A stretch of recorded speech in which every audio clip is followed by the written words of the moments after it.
Too close, Commander. 10 more seconds we would have been swimming in molten sulfur. The Normandy isn't equipped to land in exploding volcanoes. They tend to fry our sensors and melt our hull. Just for future reference. We almost died out there and your pilot is making jokes? Joker pulled our asses out of there.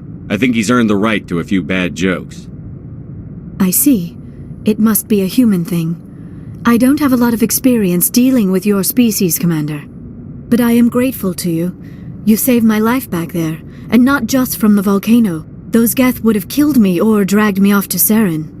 What did Saren want with you? Do you know something about the conduit? Only that it was somehow connected to the Prothean extinction. That is my real area of expertise. I have spent the past 50 years trying to figure out what happened to them. How old are you exactly? I hate to admit it, but I am only 106. Damn! I hope I look that good when I'm your age. A century may seem like a long time to a short-lived species like yours, but among the Asari I am barely considered more than a child. That is why my research has not received the attention it deserves. Because of my youth, other Asari scholars tend to dismiss my theories on what happened to the Protheans. I've got my own theory on why the Protheans disappeared. With all due respect, Commander, I have heard every theory out there. The problem is finding evidence to support them. The Protheans left remarkably little behind. It is almost as if someone did not want the mystery solved. It is like someone came along after the Protheans were gone and cleansed the galaxy of clues. But here is the incredible part. According to my findings, the Protheans were not the first galactic civilization to mysteriously vanish. This cycle began long before them. Where'd you come up with this theory? I thought there wasn't any evidence. I have been working on this for 50 years. I have tracked down every scrap and shred of evidence. Eventually, subtle patterns start to emerge, patterns that hint at the truth. It is difficult to explain to someone else. I cannot point to one specific thing to prove my case. It is more a feeling derived from a half-century of dedicated research. But I know I'm right, and eventually I will be able to prove it. There were other civilizations before the Protheans. This cycle has repeated itself many times over. If the Protheans weren't the first, then who was? I don't know. There is barely any evidence on the Protheans, even less on those who came before them. I cannot prove my theory, but I know I am right. The galaxy is built on a cycle of extinction. Each time a great civilization rises up, it is suddenly and violently cast down. Only ruins survive. The Protheans rose up from a single world until their empire spanned the entire galaxy. Yet even they climbed to the top on the remains of those who came before. Their greatest achievements, the mass relays and the Citadel, are based on the technology of those who came before them. And then, like all the other forgotten civilizations throughout galactic history, the Protheans disappeared. I have dedicated my life to figuring out why. They were wiped out by a race of sentient machines. The Reapers. The Reapers? But I have never heard of. How do you know this? What evidence do you have? There was a damaged Prothean beacon on Eden Prime. It burned a vision into my brain. I'm still trying to sort out what it all means. Visions? Yes, that makes sense. The beacons were designed to transmit information directly into the mind of the user. Finding one that still works is extremely rare. No wonder the Geth attacked Eden Prime. The chance to acquire a working beacon, even a badly damaged one, is worth almost any risk. But the beacons were only programmed to interact with Prothean physiology. Whatever information you received would have been confused, unclear. I am amazed you were able to make sense of it at all. A lesser mind would have been utterly destroyed by the process. You must be remarkably strong-willed, Commander. Okay, this isn't helping us find Saren or the conduit. Of course, you are right. I am sorry, my scientific curiosity got the better of me. Unfortunately, I do not have any information that could help you find the conduit, or Saren. I don't know why Saren wanted you out of the picture, but I think we'll be a lot better off if we bring you along. Thank you, Commander. Saren might come after me again. I cannot think of anywhere safer than here on your ship.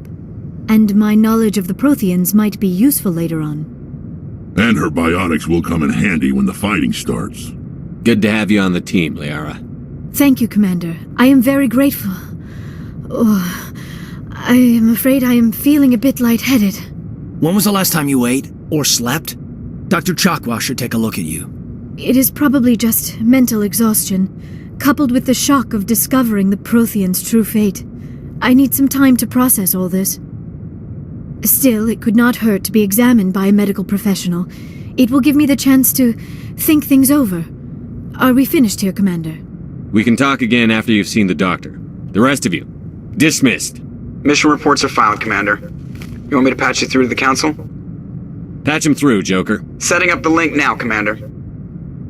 We've received your report, Commander. I understand Dr. T'Soni is on the Normandy.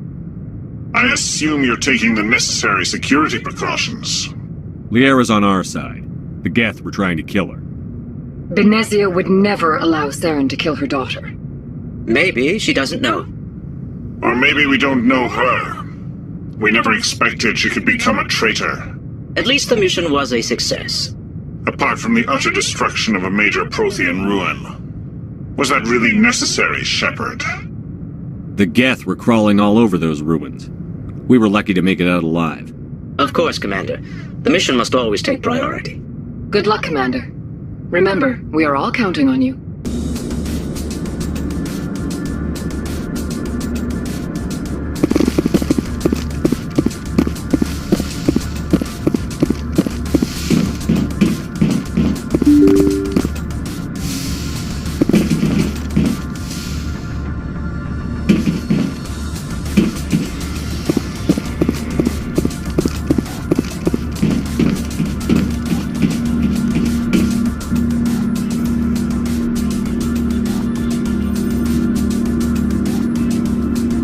Anything you need, Commander?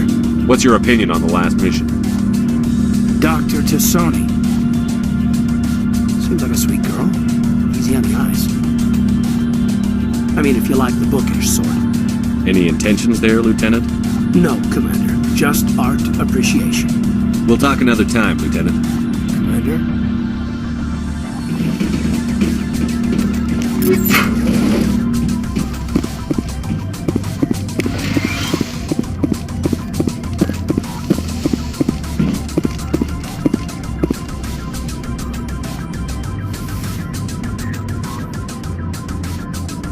Commander, are you coming to check up on me?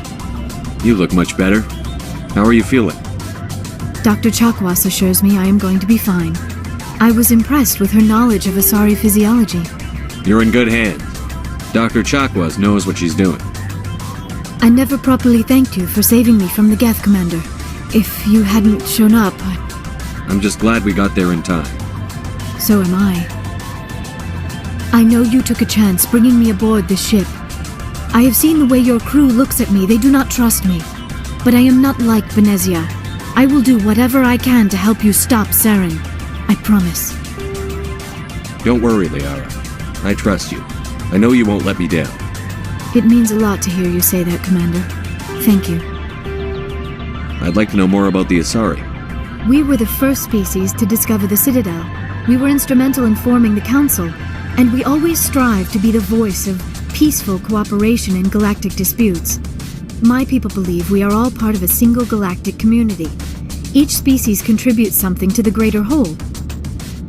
Although we seek to understand other species, it seems few of them seek to understand us. The galaxy is filled with rumors and misinformation about my people. Like what? Most of the inaccuracies are centered around our mating rituals. My species is monogendered. Male and female have no real meaning for us. We still require a partner to reproduce. This second parent, however, may be of any species and any gender. I don't understand. Your species can mate with anyone? Mating is not quite the proper term, not as you understand it. Physical contact may or may not be involved, but it is not an essential element of the union. The true connection is mental. Our physiology allows us to meld with other beings. We can touch the very depths of their minds. We explore the genetic memory of their species. We share the most basic elements of their individual and racial identities. We then pass these traits on to our daughters. It is how we learn to grow as a species and how we develop a greater understanding of other races. What happens to your partner after the union? Every relationship is different. Some unions are a single encounter with both parents parting ways afterwards. Others can be more long-term.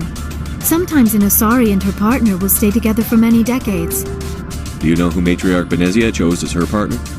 She rarely spoke of her partner. Though I know my father, if you want to use that term, was another Asari. Benezia never told you her partner's name? Union with our own kind is no longer common, not for the purposes of reproduction. Most Asari believe it weakens our species. Asari daughters inherit racial traits from the father species. If both parents are Asari, then nothing has been gained, or so conventional wisdom would hold. I am what is sometimes called a pureblood. Though no Asari would ever be cruel enough to say the word to my face, it is a great insult among my people. It is possible Benezia's partner was embarrassed by their union. She may have been too ashamed to publicly acknowledge me as her offspring. Maybe she wanted to meet you but couldn't. Something could have happened to her. Maybe she passed away. You might be right. I hope you are. But I have no way to know for sure. Benezia never spoke of her partner. Whatever happened, it caused her too much pain to dwell on it. She raised me by herself, though that is not uncommon. Many Asari raise their children alone, particularly if the father species is short-lived. Often the partner will pass on long before the child reaches maturity. You Asari live for 1,000 years. What happens when your partner dies? Few sapient species live as long as my kind. We have learned to take a philosophical approach to our unions. We do not focus on the inevitable loss of our partners. Instead, we enjoy the time we spend with them. And even after they're gone, a part of them lives on in us. The union is a connection that transcends both time and space. Do you know why Benezia joined up with Saren? I don't understand it. She was always outspoken about the need for the Asari to become more involved in shaping galactic events. Maybe she thought allying herself with Saren would somehow be for the greater good in the long run. At least I hope so. This hurts you, doesn't it? None of this makes any sense to me. I have not spoken to Benezia in many years, but I know her. And this was not like her. Something changed. Tell me about yourself, Liara.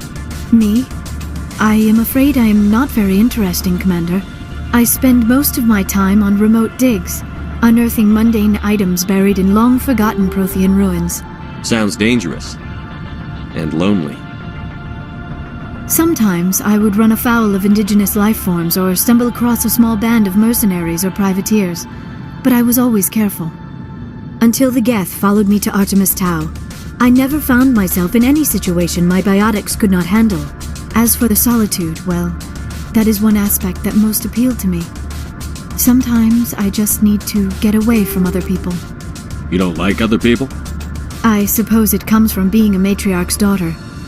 People expected me to follow in Benezia's footsteps. They wanted me to become a leader of our people. Matriarchs guide their followers into the future. They seek the truth of what is yet to come. Maybe that's why I became so interested in the secrets of the past. It sounds so foolish when I say it out loud. It sounds like I became an archaeologist simply to spite Benezia. All children rebel against their parents. It's a natural part of growing up. Aha, you share the wisdom of the matriarch, Shepard. That is exactly what Benezia said when I told her of my decision. But there was more to it than that. I felt drawn to the past. The Protheans were these wondrous, mysterious figures. I wanted to know everything about them. That is why I find you so fascinating. You were marked by the beacon on Eden Prime. You were touched by working Prothean technology. Sounds like you want to dissect me in a lab somewhere. What? No! I did not mean to insinuate. I never meant to offend you, Shepard. I only meant that you would be an interesting specimen for an in-depth study. No, that's even worse. Calm down, Liara. I was only joking. Joking? Oh, by the goddess, how could I be so dense? You must think I am a complete and utter fool. Now you know why I prefer to spend my time in the field with data disks and computers. I always seem to say something embarrassing around other people. Please, just pretend this conversation never happened. I should go. Goodbye, Shepard.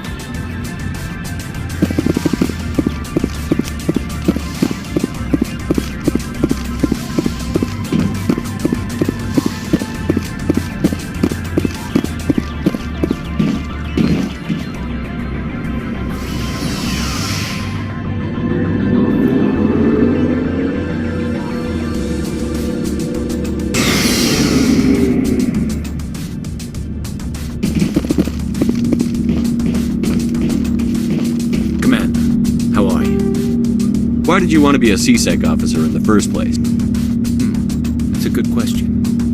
There were several reasons, I guess. Like what? Probably the same as most officers. I wanted to fight injustice, wanted to help people. I guess my father had something to do with it, too. He was CSEC, one of the best. I grew up hearing about his accomplishments or seeing his picture on the vids after a big arrest. He's taking my resignation pretty hard. That's tough, but you'd think he'd be impressed you're going after Sarah. My father's a CSEC man to the bone. Do things right or don't do them at all, he says. He thinks I'm being too rash, too impatient. He's worried I'll become just like Sarah. He actually taught me out of becoming a Spectre when I was younger, for the same reasons. You were asked to be a Spectre? Well, I was targeted as a possible Spectre candidate, me and about 1,000 other Turian military recruits. I could have received special training, but my father didn't like it. He despises the Spectres. He hates the idea of someone having unlimited power with no accountability. He wouldn't like you, Commander. No offense. I suppose I can understand his concern. You can. But Saren's not going to play by our rules, CSEC's rules. If you want to nail Saren, you need to send someone who isn't restricted by policies and procedures. You're a quick learner, Garrus. We'll beat him at his own game. It's the only way to stop someone like him. I'm right behind you, Commander.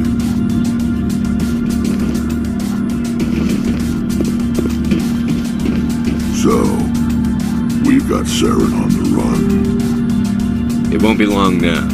Saren's good, but I'm better. Good. He's rotten. To the core. I could tell as soon as I met him. Why didn't you tell me this sooner? I would have if I thought it was important. I think I'd like to hear about it just the same. This was a while ago. A bunch of mercs were bragging about a job out near the edges of the Terminus systems. They said it paid well and the boss was never around to ride them. They said he was looking for more men, too. So I checked it out. I didn't know Saren was openly recruiting mercs. It wasn't that open, and he only showed his face once. We'd been raiding ships in the area for months when we took out this massive cargo freighter. Our biggest haul yet. I was on board checking bodies for valuables, looking for some extra credits. That's when I saw him. What did Saren want with the ship? I don't know what he wanted. He was just moving through the ship, watching. A couple of the mercs called him by name, but he never spoke to them. Never spoke to anyone. I had a really bad feeling about him, so I got the hell out. Didn't even wait to get paid. Whose ship was it? There was a Volus trading vessel. Big one. Lots of guards. But they were no match for us. What kind of cargo was the freighter carrying? What was Saren after? I don't know. All I saw on that ship was food and medical supplies. There were some basic weapons, but nothing big. If there was anything of value on that ship, I didn't see it. That's why I didn't mention it sooner. That's the only time you saw him? Yeah. Didn't even know who he was. Still wouldn't if I hadn't joined up with you. But my instincts were right. Every other merc on that mission turned up dead within a week. Every damn one. So long, Rex. Shepard. Commander, you have a minute to talk. Is this duty-related, Chief? No, sir. Well, maybe. I know things are different aboard the Normandy, but I'm concerned about the aliens, Vicarian and Rex. With all due respect, Commander, should they have full access to the ship? They may not serve the Alliance, Chief, but they're allies. At least as far as Saren goes. This is the most advanced ship in the Alliance Navy. I don't think we should give them free rein to poke around the vital systems. Engines, sensors, weapons. You don't trust the Alliance's allies? I'm not sure I'd call the Council races allies. We humanity. I mean, we have to learn to rely on ourselves. Standing up for ourselves doesn't mean standing alone. I don't think we should turn down allies. I just think we shouldn't bet everything on them staying allies. As noble as the council members seem now, if their backs are against the wall, they'll abandon us. You've got a pessimistic view of the universe, Williams. A pessimist is what an optimist calls a realist. Look, if you're fighting a bear and the only way for you to survive is to sick your dog on it and run, you'll do it.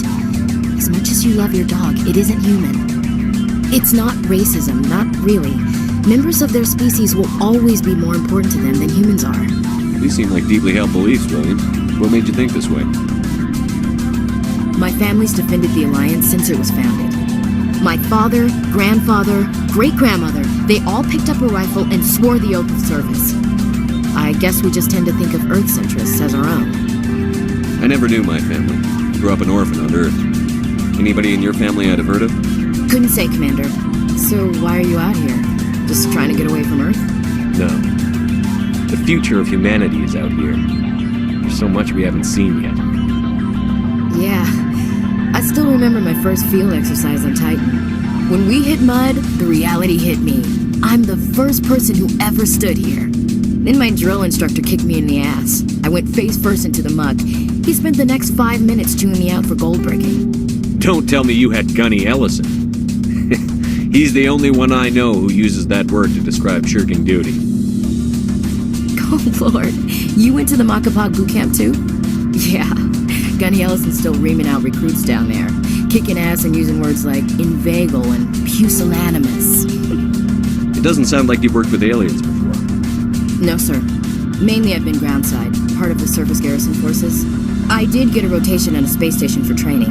Every Marine a rifleman, every rifleman ZG certified. That's odd. Your record is spotless and your technical scores are exemplary. You should be serving with the fleet. Anyway, that's why I haven't served with many aliens, Commander. All right. I can see where your concerns are coming from, Williams. But this is a multilateral mission. You're going to have to work with aliens, like it or not. It won't be a problem, Commander. You say jump, I say how high. You tell me to kiss a Turian, I'll ask which cheek. I'm glad there won't be a problem. Anything else you need, Commander? What's your opinion on the last mission? Not sure I buy Dr. T'Soni's story about her and her mom not talking. They're family, right? I think she's being straight with us. Or at least, I don't think she lies very often. Yeah, she's probably really bad at it. Hey, want me to ask her about her sex life? Might be illuminating. I don't think she's used to teasing. Good-natured or otherwise. No fun, Commander. Too bad those ruins got destroyed. I mean, they lasted thousands of years. That's impressive. Looking forward to it, sir. Commander? We'll talk later, Williams. Looking forward to it, sir.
I don't know.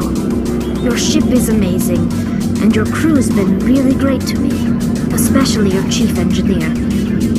But I just sort of feel out of place. The Normandy runs so smooth it feels like we're not even moving, and the engines are so quiet. How do you sleep at night? The silence wakes you up?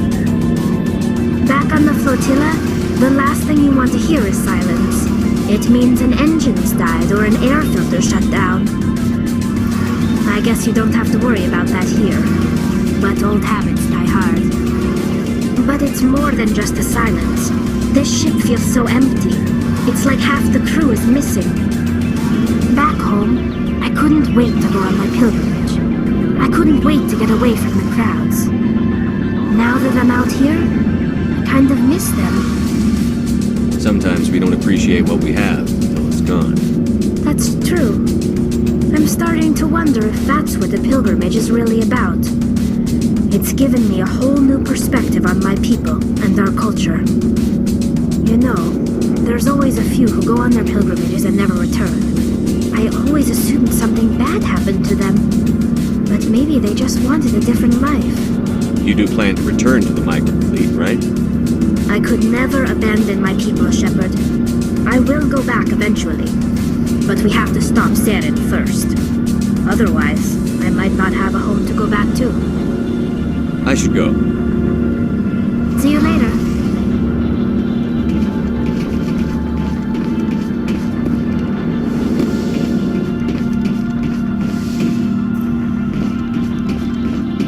Looking for supplies? Let's see what you've got. You bet, Commander.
Message coming in. Patching it through.